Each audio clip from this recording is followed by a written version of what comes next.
ఇటీవల కేంద్ర ప్రభుత్వం తీసుకొచ్చిన వక్ఫ్ చట్టంపై సుప్రీంకోర్టులో పలు పిటిషన్లు దాఖలయ్యాయి. ఈ పిటిషన్లలో చాలా అంశాల మీద వక్ఫ్ చట్టంలో చేసిన పలు కీలక నిబంధనలను వ్యతిరేకిస్తూ పిటిషనర్లు తమ పిటిషన్లో వారి వాదనలను పొందుపరిచారు. అయితే ఈ మొత్తం వ్యవహారంలో వక్ఫ్ బై యూజర్ అనబడే ఒక నిబంధన పట్ల, అంటే ఆ నిబంధనను తొలగించడం పట్ల పిటిషనర్లందరూ ప్రధానంగా అభ్యంతరం లేవనెత్తారు.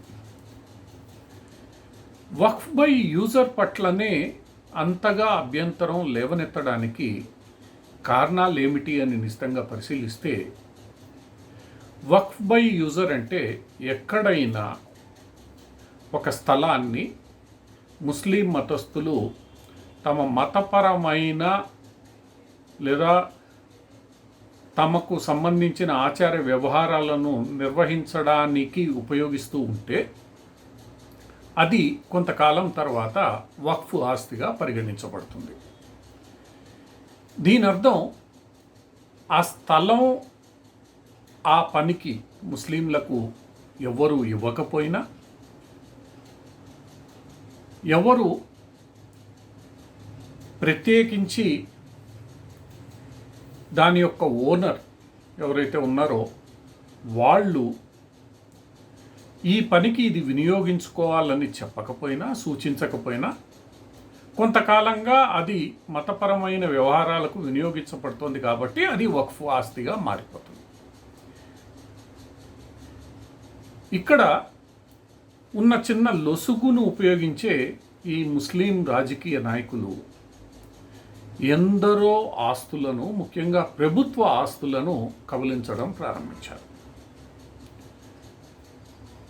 ఏదో ఒక రూపంలో మతపరమైన కార్యక్రమానికి ఆ స్థలాన్ని వినియోగిస్తున్నామని ఆక్రమించుకోవడం, కొన్ని మతపరమైన కార్యక్రమాలు నిర్వహించడం, నెమ్మదిగా దానిని వక్ఫ్ ఆస్తిగా ప్రకటింపచేసుకోవడం, చేసుకున్న తర్వాత తమ స్వార్థ ప్రయోజనాలకు వినియోగించుకోవడం. ఇలాంటి వ్యవహారాలు సర్వసాధారణంగా మనం చాలా చోట్ల చూస్తూ ఉంటాం. జెండా పాతడం, రహదారుల మధ్యలో జెండాలు, ఏదైనా ఒక స్థలంలో ఖాళీ స్థలం కనిపిస్తే అక్కడ సమాధులను ఏర్పాటు చేయడం, ఇట్లాంటివి కొన్ని సర్వసాధారణంగా మనం చూస్తూ ఉంటాం. చాలా రహదారుల్లో, రైల్వే భూముల్లో, ప్రభుత్వ భూముల్లో ఇలాంటి వ్యవహారాలు గమనిస్తూనే ఉంటాం. ఇది పూర్తిగా చట్టబద్ధం కాకపోయినా అది మతపరమైన అంశాలకు వినియోగిస్తున్నామనే పేరుతో ఆక్రమించుకోవడమే జరుగుతోంది.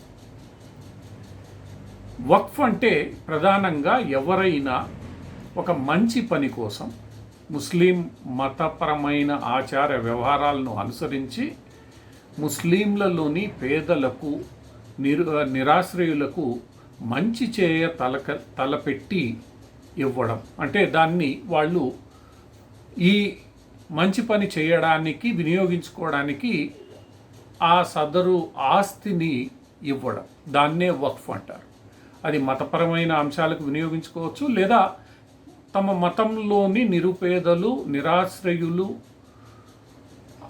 అటువంటి వారికి ఆపన్న హస్తం అందించి సహాయం చేయడానికి, అంటే ఆస్తిని సద్వినియోగం చేసుకోవడం ద్వారా వచ్చే లాభాన్ని వారికి మంచి చేయడానికి, వినియోగించుకోవడానికి వీలుగా ఇది ఇస్తూ ఉంటారు. హిందువుల్లో కూడా చాలామంది దేవాలయాలకు భూములు దానాలు చేస్తూ ఉంటారు. దాని ద్వారా అక్కడ అన్నదానం చేయడమో, ఇంకొక కార్యక్రమం చేయడమో, అనాథ శరణాలయాలను ఏర్పాటు చేయడమో, స్కూళ్లను ఏర్పాటు చేయడమో ఇవన్నీ జరుగుతూనే ఉంటాయి.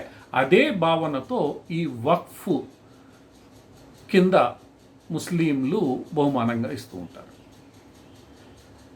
అయితే ముస్లింలు ఒక ఉద్దేశాన్ని ఉద్దేశించి బహుమతిగానో లేదా ఇచ్చే ఆస్తిని మాత్రమే వక్ఫ్గా పేర్కొనబడాలి అన్నది వాస్తవమైతే, భారతదేశంలోని చట్టం మాత్రం ఏ స్థలమైనా, ఎవరి స్థలమైనా అది కొంతకాలం మతపరమైన కార్యక్రమాలకు వినియోగించబడుతోంది అని నిరూపించగలిగితే అది వక్ఫ్ ఆస్తిగా మారిపోతుంది.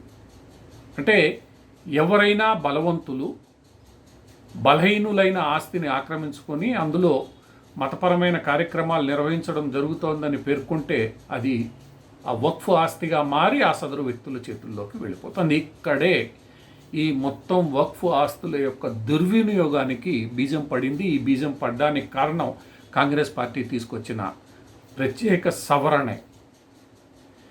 ఇదే ఈరోజు వక్ఫ్ పేరు మీద అరాచకానికి కొందరు ముస్లిం రాజకీయ నాయకులు ఇష్టానుసారం భూదందాలకు పాల్పడడానికి దోహదపడుతోంది. ఇది అందరికీ తెలిసిన సత్యమే.